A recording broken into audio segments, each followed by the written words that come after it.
I'm Steve, and I'm here with the Peugeot 208 GT. And what if this French sensation that made a smash in Europe made its way to the States? Let's get into this review, find out what this hype is all about on this Super Mini. Hi, I'm Steve, and welcome to my channel. And I'm bringing the world to my living room. If you're into experiencing life beyond the ordinary, celebrating diversity, and making every moment unforgettable, then continue watching for today's episode. So we're here with the 2023 version, which is bigger, more refined, and more advanced. Starting up with the front of the car, we got the classic grille with the badge and emblem, with the signature 3 claw marks, boasting the lines all the way through the car for more sensual appeal.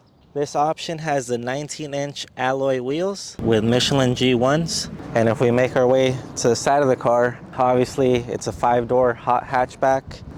Buttons right here. Plenty of grocery space and a fire extinguisher.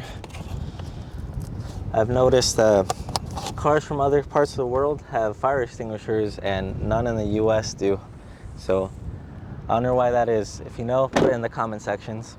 Under the hood, we have a 1.2 liter 3-cylinder engine making 98 brake horsepower with the GT version. Also for 2023 and beyond, you have the electric E208, which has a 400 kilowatt battery if I'm not mistaken. Since the car is so small and its compactness, the turbo get the air to the engine faster, making it feel like a more punchier ride and a lot more than 98 brake horsepower.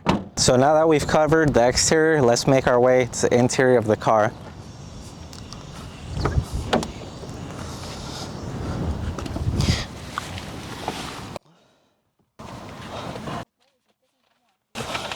So this is where a lot of people will struggle.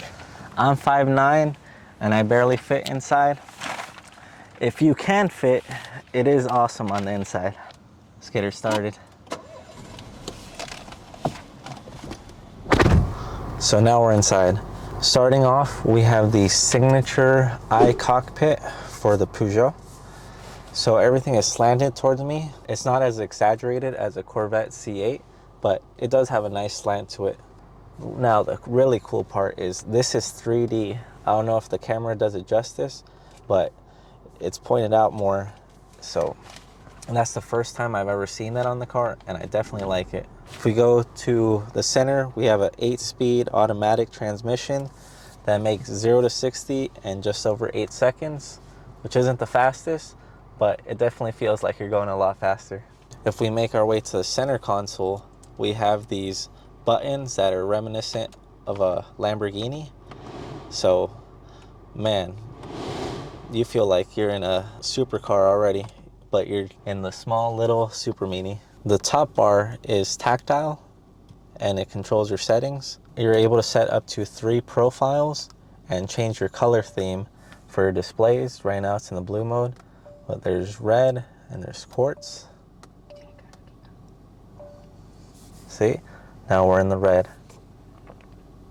If we go to audio settings, probably one of the niftiest features is you can change where your music is playing from. So I'll try to get an example on the screen.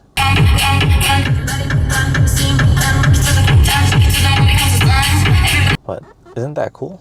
So this car does have Apple CarPlay and Android Auto, but as you see, I have a USB connected iPhone 15 Pro Max, but it's not showing up.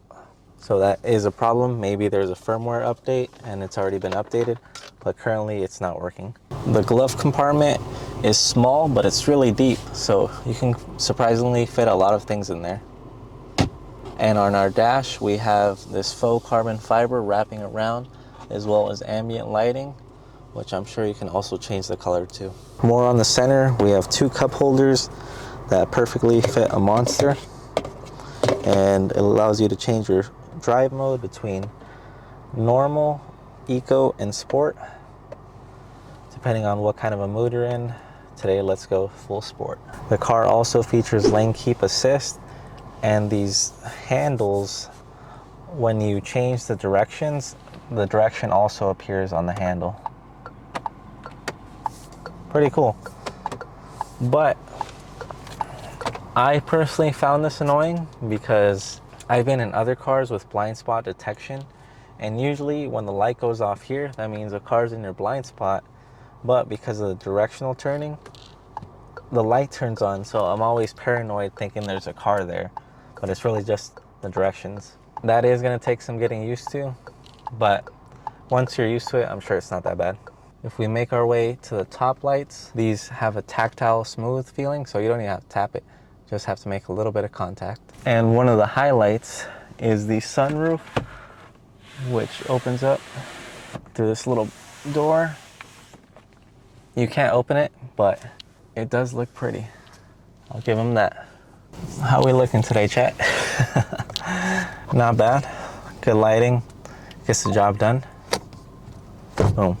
So let's now go to the back seats. I'm in the back seat and I do not fit. If there was someone tall here, then I would be squished. Maybe a kid will fit back here properly, but as far as a fully grown adult, they're gonna have a hard time. You will find some mesh netting, standard door lock and windows with extra charging ports here. And there's the outside point of view. At least if you're in the back seat, you can stare out the sunroof. So this was the Peugeot 208 GT. The standard 208 costs around 20,000 pounds. With this one, around 26,000 pounds. And the E version, around 36,000 pounds, which is around $40,000 American. They're definitely not cheap, but you get plenty of tech, good amount of power, and lots of features. Its rivals was the Ford Fiesta until they discontinued it. The car is eager, composed, with an awesome interior if you could fit in it. But on the downside, you have a 3-cylinder, 1.2 liter engine turbo with not that much power, and it is relatively expensive. Do you think it should be brought to the States? If you guys like this car, let me know down in the comment section. And stay tuned for next week's video to see what car I do next. See you guys in the next one. Peace. All right, thank you guys for watching. Make sure to like, comment, subscribe. Check out the rest of the content, and I'll see you guys in the next one.